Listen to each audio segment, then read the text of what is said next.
The April 22nd, 2025 meeting of the Richmond Sanitary District Board of Commissioners is called to order. Yes, happy Earth Day to everyone.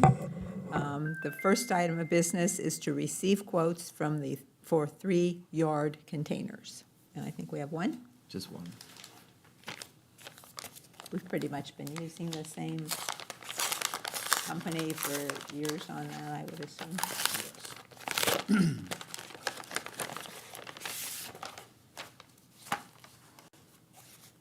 So this appears to be from Converto Manufacturing from Cambridge City, Indiana. Quotes valid till July 7th, 2025. No, sorry. No, that's our 3-yard. I was thinking of the next one. Oh, okay. Okay. Yep. So this one's good until July 7th, 2025.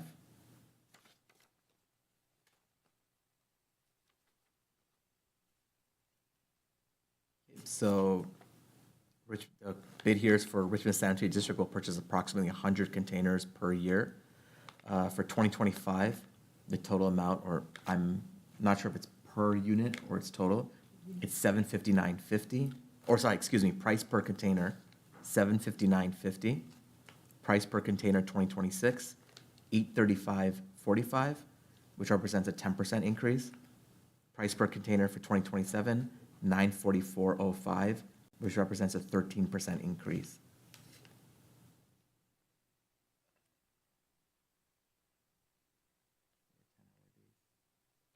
There's some additional writing at the bottom I'll let you guys review. And that is a new vendor. Yeah, I was going to say, I have not heard that name before. And this is for the 3 cubic yard container, is that Yes. correct? Yep.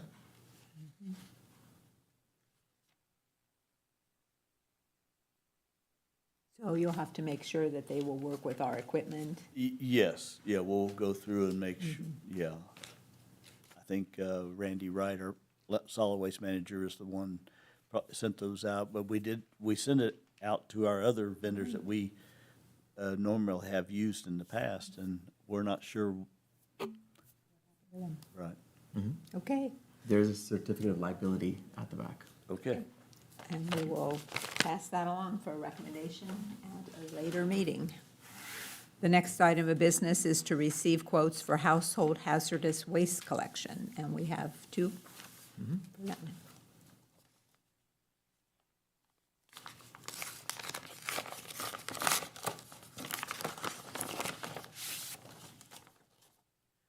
First one's from Heritage Environmental Services from Indianapolis, Indiana.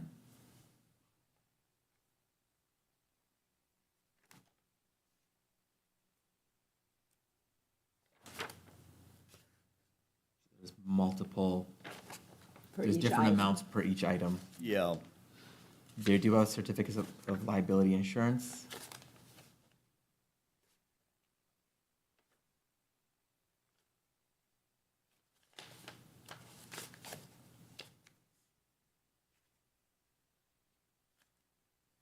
Just has a TIN as well, so I'll pass that along.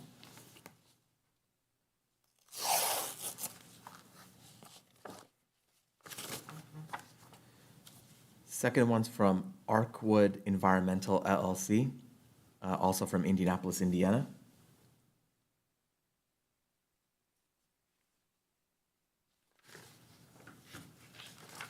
They have multiple amounts for different items. They have a certificate of liability insurance. They did check off that they have Iran investment activities. Just not sure if that's erroneous, but it's there. we'll verify that. Yep. Quote is valid for 90 days. Hopefully they just checked it off saying that they read it and they do not. Oh, okay, We'll see. Thank you. okay, thank you, and, Do you want me to take these? I gotta go. I'm going to the building department. You want me to give them to Denise? Are you Oh, gonna Denise. take them and scan them or anything first? I'll take them. Yeah, that's fine. I'll scan them. okay, she may reach out otherwise. Okay, we will pass those 2 quotes on as well to management for a recommendation at a later meeting. The next item of business is approval of board minutes from the April 1st, 2025 meeting. President Miller, Yes, Mr. Bakshi? motion for approval of board minutes from April 1st, 2025, as presented. And I will second the motion. There's a motion and a second to approve the minutes from the April 1st, 2025 meeting as presented. Any questions or comments? Hearing none, all in favor indicate by saying aye. Aye. Aye. Any opposed? Motion carries.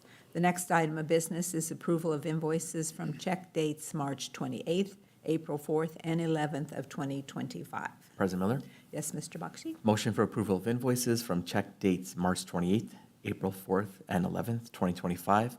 The total amount was $247,898.30. Notables included Donahue and Associates for $11,784.37. Heritage Environmental for $12,000. Cummins Electric Incorporated for $20,950. Richmond Power and Light for $48,649.15. And finally, Scott Door Service, Inc. for $10,165.15. And I will second the motion. Are there any questions or comments? Hearing none, all in favor indicate by saying aye. Aye. Aye. Any opposed? Motion carries. Then next item of business is the director's report. Yes, Madam President and Board. I do not quite yet have the March report done, the monthly report. Still waiting on a few pieces there. I will give an update. We did conduct the new Paris Pike cleanup last Monday. I don't have the tonnage yet from that, but we had great weather. Again, it's kind of multi-departmental. Lots of people from sanitary district, but street department, code enforcement, the mayor, RPD, lots of people involved in getting that done. But it took about the same amount of hours as it normally does, so I'd expect another approximate 3 or 4 tons probably of trash were collected that day. So it was successful. That's all I have unless there are questions. No questions. Thank you.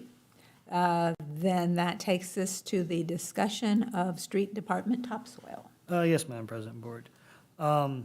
This is just a unique situation that I just wanted to bring before the board for transparency. As you know, we're not allowed to waive fees at the landfill. There are specific criteria, I guess, if we do waive fees that come before you. But this is not a situation where we'll be waiving a fee. There's a project going on by NDOT. And through an agreement with the Richmond Street Department, they are giving the topsoil from that project that they're not using to street department under the condition that the street department hauls that topsoil and stores it on a permitted site. And our landfill is that permitted site. Again, there will be no fee for us to store it there, but we're not keeping it or using it at the landfill. We will weigh in the tonnage that is brought to us, hauled in, and we will weigh out street department as they use it for projects so we can keep track of that inventory of what is theirs. But there's no action required. I just wanted to bring it before the board so that it was transparent and doesn't look like we're accepting something without a fee. It's not something that would stay in the landfill itself. So. Okay. I know, I saw that and I thought, ooh, topsoil. Right? Right? Yeah, I was like, I just want to make sure I bring it forward. Everybody wants some topsoil. Thank you. I'm glad it is continuing to be put to good use then. Anything else? That's all I have. Is there questions on that? Okay. The next item of business is the recommendation to enter into an agreement with, is it Varick Biogas? Yes. For methane gas system preventative maintenance. Yes, Madam President, board member. At our wastewater treatment plant, through the treatment and storage of our biosolids and our digester, we do produce methane gas. We use this methane gas to fuel 2 of our sludge heaters and 1 boiler. The sludge heaters keep our 2 digesters biosolid heated for treatment and of the biosolids until we apply them on farm fields. In-house, we inspect this annually and perform maintenance as needed. But from time to time, we do need to do more of an in-depth preventative maintenance on our system. And Varick Biogas has done this for us in the past. They installed this system years ago, and we always call them to come back in to overlook our system and do the PM. Todd Hobson, our plant superintendent, reached out to Varick Biogas and asked them for a quote of this inspection and preventative maintenance of our system. We did receive a quote from them. After review of the quote from Varick Biogas, Todd Hobson and I recommend to the board to enter into an agreement with Varick Biogas of Port Richey, Florida, at the cost of $9,452. We do have funds in our 2025 budget for this. Any questions? So we use any of it at the landfill, or is it just all burned off there? We have one building. At the landfill, it's just flared off right now. We're still looking and hopefully we'll be able to produce more in the future, but right this time, we just don't. Yeah, for landfill, it was in the year-end report that I gave for last year. We budgeted this year to kind of have that looked at. We were in several talks last year, but we were working with Andrews Engineering, who does most of the design work at the landfill, and they're going to help us develop specifications to put out to create some kind of project to use the gas. There's a lot of new technology, and it's believed that we create enough volume of gas with the newer technologies that are out there to create a project. We were using Andrews for these specifications just because it's hard to compare apples to apples. There's lots of ways to use it. You can convert it into a natural gas and put it back into a pipeline. There are ways you can convert it to electricity. There's a company that converts it into biodiesel, a road-ready biodiesel fuel. So being able to compare each of those merits and their long-term is difficult. And then even under each one of those, there's like how you use electricity. There's some out-of-the-box ways. Some people they will rent your space at the landfill and put like computer servers in there. So they use it to make the electricity, then they're using electricity to power servers. So there's all these very varied ways to use that gas. So we wanted somebody to help us judge that, and we want to be in the city doesn't often sell things. We buy things or provide services. So that's unique. And two, we want to make sure that there's an understanding of how we run the landfill. We're not here to try to make as much gas as possible, right? We're trying to keep a landfill as long as we can for this community. It'd be ideal if we can use that gas, but we're not here just to make gas. So to make sure we have clear boundaries to keep us protected in whatever expectation if we come to an agreement on a project that, again, our goal is to run the landfill. As we run it, it'd be nice if we can use the gas, not we're here just to make gas. It's not quite the same thing. So we did have it in the budget for this year. And I had that report, but Andrews is working actively now to develop those specifications. So hopefully we can put out for a project, and hopefully it will still be viable with technologies and what we make. So Because as we have more cells, we are creating. you do, and even after you close a cell for maybe 15 or 20 years, you're still going to be creating methane in an old closed cell. So there's just a lot of pieces around that.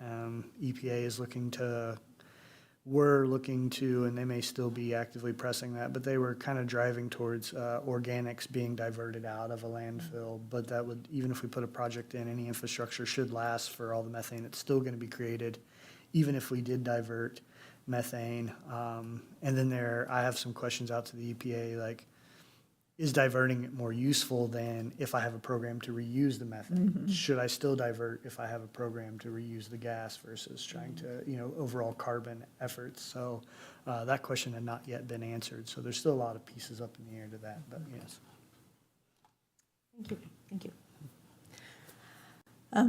Any questions or a motion? President Miller? Yes, Mr. Bakshi. Motion for recommendation to enter into agreement with Varick Biogas for methane gas system preventative maintenance as presented. And I will second the motion. There's a motion and a second to enter into an agreement with Varick Biogas for methane gas system preventative maintenance as presented. Any further questions or comments? Hearing none, all in favor indicate by saying aye. Aye. Aye. Any opposed? Motion carries. The next item of business is the recommendation to award the quote for lawn care services. Yes, Madam President and board member, at our last board meeting, we received one quote on lawn care and landscaping services for our wastewater treatment plant, a half-acre retention pond, and certain designated areas at the landfill. And they also will be doing a little bit of work up at the new building on 25 North 7th. After reviewing the quote, it was my recommendation to the board to award this work to Greenleaf Lawn Care, Inc. of Richmond, Indiana, in the amount of $200 per cut at the wastewater treatment plant, $50 per cut at the Richmond landfill, and if there's any additional work that we request, it's $25 per man-hour. These prices are good for the 2025 season, with the option to renew the same cost for year 2, 2026, and year 3, 2027, ending December 31st, 2027. Greenleaf Lawn Care was the lowest and most responsive and responsible company to quote this service. Thank you. Any questions or comments? Just, I guess, for point of clarification, I notice on the Greenleaf that their Iran is marked yes as well, but I think they're marking that they have the form included. Is that correct? Yes. Okay, so we're okay there with the other one. I saw that. I'm like, what? We haven't noticed this before? Okay. Thank you.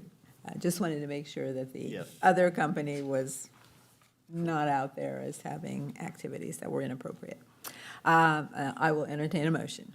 President Miller, Yes, Mr. Bakshi. motion to award quote for lawn care services to Greenleaf Lawn Care is presented. And I will second the motion. There's a motion and a second to award the quote for lawn care services to Greenleaf as presented. Any further questions or comments? Hearing none, all in favor indicate by saying aye. Aye. Aye. Any opposed? Motion carries. And that takes us to miscellaneous. Anything else to be brought before the board today?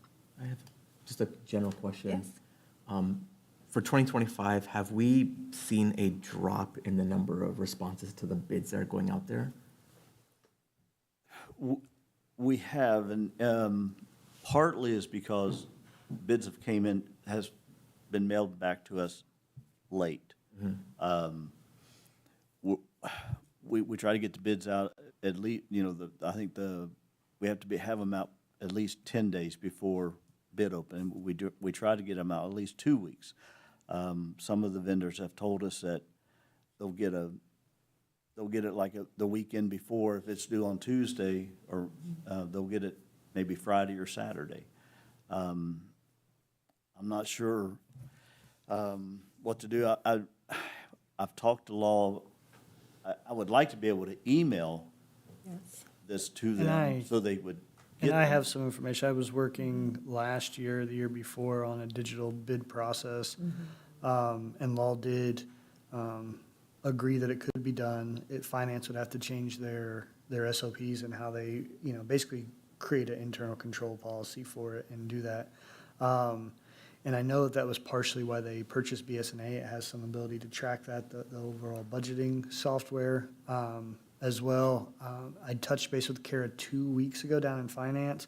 They're coming back to kind of look at that. I had found and sent them several other cities and municipalities within the state of Indiana that have moved towards this in their SOPs, so the city doesn't have to recreate the wheel. So I've sent that. So hopefully we could move to a digital bid process. And a lot of what that entails is usually it has its own email that has some kind of tracking on it, so you know if it's opened or closed. But basically that way bids can still be open just at the board meeting, so it tracks that process. The other piece is a lot of them it's basically free to put bids out, and companies then pay for documentation that's in your bid. So like, especially for big projects, if it's like to download that, it's usually a small fee. But a lot of, it's maybe not as applicable for that side as applicable for like some of the small local companies, but for like really large sewer projects and things like that, those big construction companies all are part of these networked websites that these things are loaded onto automatically. Like I don't have to like selectively reach out to individual companies. A lot of it's then just kind of automated through that. Now, if we were doing like our lawn care or something like that, it's still something we could do digital, but we need to reach out probably individual, but it would allow us that electronic version to send out and receive bids so that, because that is, like Jeff said, the rule is 10 days, but also then if there's an addendum, right, the ability to use snail mail, if you will, and get an addendum out and everybody have time to see it, read it, process it, acknowledge it in their bid. It's just a really, really tight Right. window these Yeah. days. And we have seen it on some of these kind of very specialized services that it's difficult for us. We were always only getting maybe one, and now they're coming in late and we're rebidding them and bringing them back in because we didn't get any on time, right? So it's trying to get to that digital process to circumnavigate kind of the slowness of And- regular mail. I guess as I would understand, if we submit a bid, for example, for the 3-yard containers, and we only get one bid, and we believe that it meets all the specifications, but we feel like if we'd gotten three or four, we might have gotten a more competitive pricing. We cannot just automatically reject that bid, can we? Unless we had good reason to believe that we could get a better price? I don't know if on price we could do it, other than if it didn't meet specifications, that's a whole nother piece. But yeah, there's that. But that, again, if it automates on some of these things, like, we can only send bids out to people we know have these types of equipment, right? Right. Whereas a lot of this other will automate, and lots of these companies have access to it. So we may be getting bids of people we aren't even aware offer these products. So I think we could get more competitive if we were allowed to use this, especially for some of the bigger things. Again, smaller things that we use local, we'll need to reach out to those local companies. Like, we're not gonna probably get a Kansas company that's gonna mow our grass, right? That's not Right. Yeah, really Fort Ritchie. realistic, right? You know what I'm saying? So, but for Yeah. definitely like the household hazardous waste or 3-yard containers and things like this, I think we would be able to get more companies to see our bids. Right. So that's the goal. So I touched base with her a couple weeks ago. Finance, they're gonna take those and see when we can get something, an overhaul of the cities to move towards and I'd talked to Beth Fields before that, and at the time Emily Palmer was controller. They were all on board. It was just working through how we can change that process and have one that still meets Indiana code as they change that. Perfect. Yeah, I agree, because I know I recently got something and it had been mailed in Richmond to me and it took 8 days. Correct. So and if they're local, they could bring one, bring a, drop off the quote, their bid. But if they're not, that's not reason to Correct. And we do try to expect them to. call, at least a day before, just to remind them if we need this bid in. Maybe we could, and I think, maybe we could email it, which we have sometimes emailed a request out, even though we sent hard copies, but then the vendor thinking he can just email it back, well then, They wait. yeah, and we can't take those, so we're trying to get, it's messy right now, but we're trying to get it, and we would like to receive more bids. I think it'd be more, it'd be better to look at. Right. Thank Definitely. you. Good question, good discussion. I appreciate it. Thank you. Any other miscellaneous business? If not, I will entertain a motion to adjourn, So moved. and I will second the motion. There's a motion and a second to adjourn. All in favor indicate by saying aye. Aye. Any opposed? We are adjourned. Thank you very much.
You are watching Whitewater Government Television, WGTV, Channel 11, part of the Whitewater Community Television family of stations.